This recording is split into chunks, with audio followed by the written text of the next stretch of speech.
Hopefully you all are bright-eyed and ready to go again this morning. Okay, Language Arts class.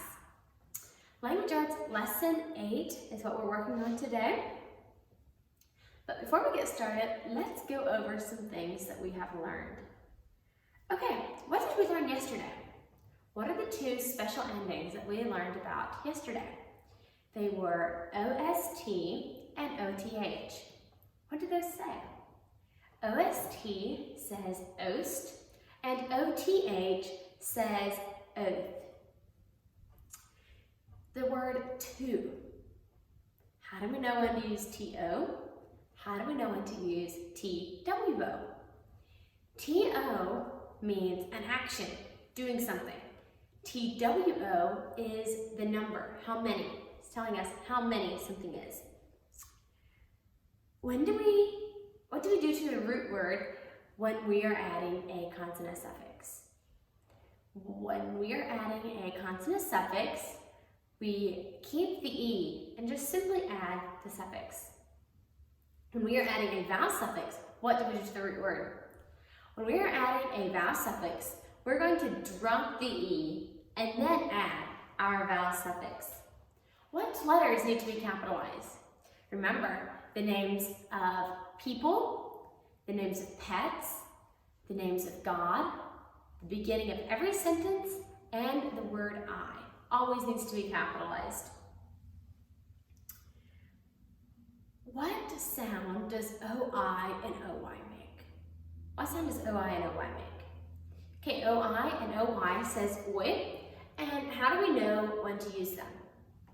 Remember, we use OI in the middle of the word and OY at the end of the word. So OI in the middle, OY at the end, and OI and OY say oi. Now another one we're going to look at a little bit is OU and OW. What does OU and OW say? OU and OW says ow. How do we know when to use those? Well, we use OU in the middle and OW at the end. Unless, here's the exception to the rule.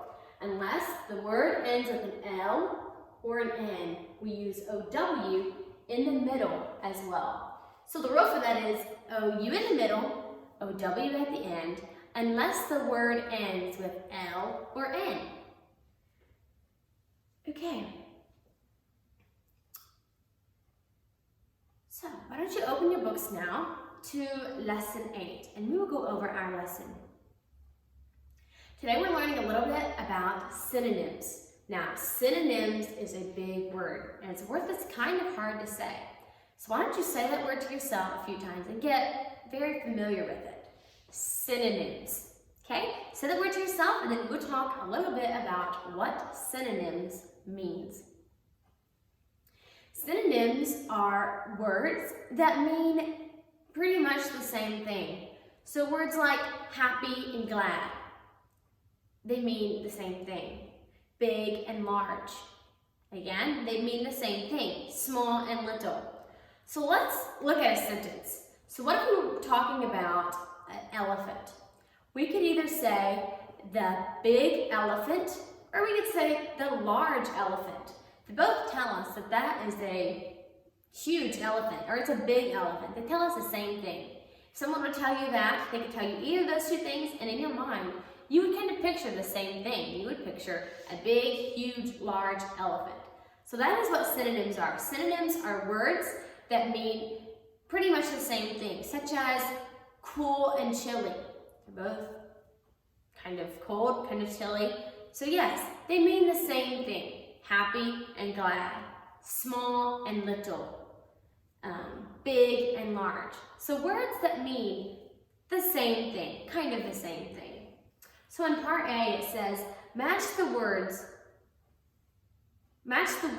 that mean the same. So you're going to look through each of those columns, and you're going to match the words that mean kind of the same thing. So you look through those carefully, and you match the words that mean kind of the same thing. Part 2, mark the vowels. So for this part, put a macron or a brief on all the vowels to show if it is long or short.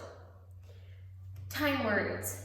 Study these words Have somebody read them to you if you want to get a little bit familiar with them. Practice them, and then have somebody time you and see how fast you can say these words. Also, write the amount of time that it took you in the box. See if you can get it under 1 minute. That's your goal. Part 3, penmanship. Write sentence 8 on page 43. Do your penmanship carefully, do it neatly, and take lots of time for that part. Part 4, spelling. Write spelling words in the boxes. Okay, so you will use all your spelling words each one time. Start by looking at the across section. Find the word that would fit in that sentence and write it at the number of the box that goes across. In the down section, you will be answering questions. And you look at what number this question is at, and you're going to find that number over in the boxes and write it in the down spaces, because that is the down section. And that should complete your crossword puzzle. Part 5, underline 3 spelling words. Circle the letters that should be capitalized. Here's a little hint. You should find 5 letters that need to be capitalized. So you go through there and find 3 spelling words first of all. Find 3 of your spelling words in those sentences, and then go through there and find 5 letters that should be capitalized. Part 6, write the spelling words one time on paper. So you may look at your book to do this part. It's just for practice to write your spelling words, and do that carefully. Make sure you spell those correctly.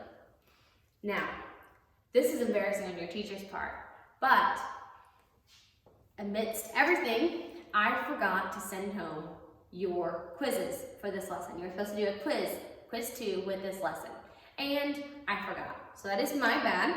So I guess for this time, we would just skip the quiz, and yeah.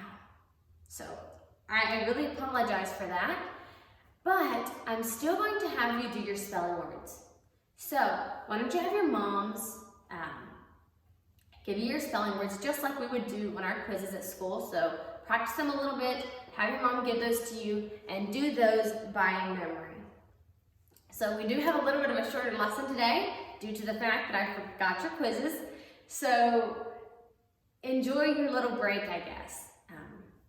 Do your lesson carefully. You should spend plenty of time in your lesson because you don't have as much to do. Study your spelling words a whole bunch and get all your spelling words correct on your spelling test. I still would love for your moms to give you those spelling tests, okay? And yes, do your work carefully. I will see you in reading class in just a little bit. Bye.